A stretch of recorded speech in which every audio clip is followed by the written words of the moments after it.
Hey guys, it's Diana. A couple weeks ago, I did a thing called Day of Silence where people don't talk for either the entire school day or the entire day to raise awareness for all the voices that are lost due to LGBT bullying and prejudices and all that. And that morning, my lifeguarding teacher asked if I was keeping a log of my thoughts for the day, and I wasn't at that point, but I decided to, and here it is. I'm talking really fast because I have kind of a lot to say, and I'm going to try and actually keep it under 5 minutes this time. So, here goes. First period, trigonometry, we had a test, wasn't that big of a deal, wouldn't have been able to talk anyways. Second period, I'm in lifeguarding class, so in the pool we were practicing rescue skills. I kind of felt like I was getting talked down to because I could only respond with a nod or a shake of a head or whatnot, and I could only ask if I was the primary or the secondary rescuer with a 1 or 2 fingers, and that was just really weird. And also, when it was my turn to be a victim, that means that I got strapped to a stretcher thing in the pool for people to practice making sure if you were a spinal victim you couldn't move your head or neck. It makes perfect sense when they're actually unconscious, but when they're not unconscious, it's a really weird sensation to not be able to move, strapped to a wooden board in the pool, not able to talk, because you can't move your head and nod then either, so I had a very hard time communicating.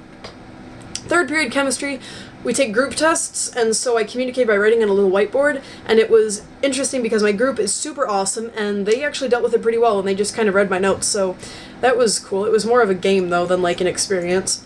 Fourth period was French, same deal, took a test, did a worksheet, talked to my partner by writing on the backboard behind me, the chalkboard, I sit in the back row, so that worked out. Fifth period was probably the first period where I was actually, isolated because of the fact that I wasn't talking. The other two, but was just really tired because of lacrosse practice and stuff, and so we didn't really talk very much, we just sat there and played and rehearsed, like what we're supposed to do every day, but we like to talk. But anyways, I don't know, that was the first time that it was, actually isolating, and I was actually sitting there like, oh, wow. This could be difficult. Sixth period was literature. This one was the period that I found to be the most interesting as far as, my experiences went. So we were supposed to do a worksheet with partner. My partner doesn't talk very much. I don't really talk to my partner very much. So we pretty much just worked separately and shared answers.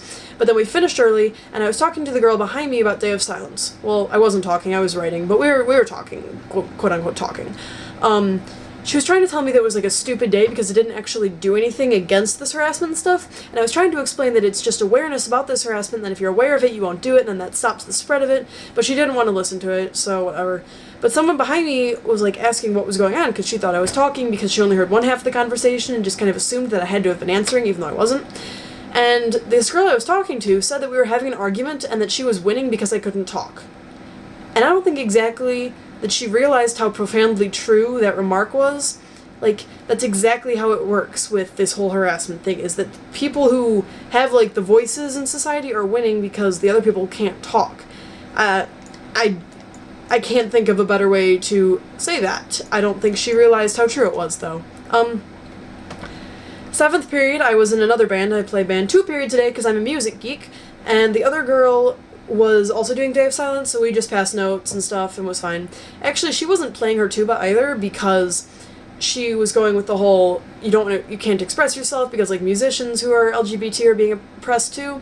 And while I rehearsed just because I decided to rehearse, she did not play, and then I don't know, I was really impressed with her because the band director made her write down an explanation for why she wasn't playing and go walk it up and show it to him, and I was super impressed with that because that takes a lot of guts to do and walk up to your teacher when everyone else is watching. So I don't know, it's petty high school things that are stressful, but they're embarrassing. Anyways, I was proud of her.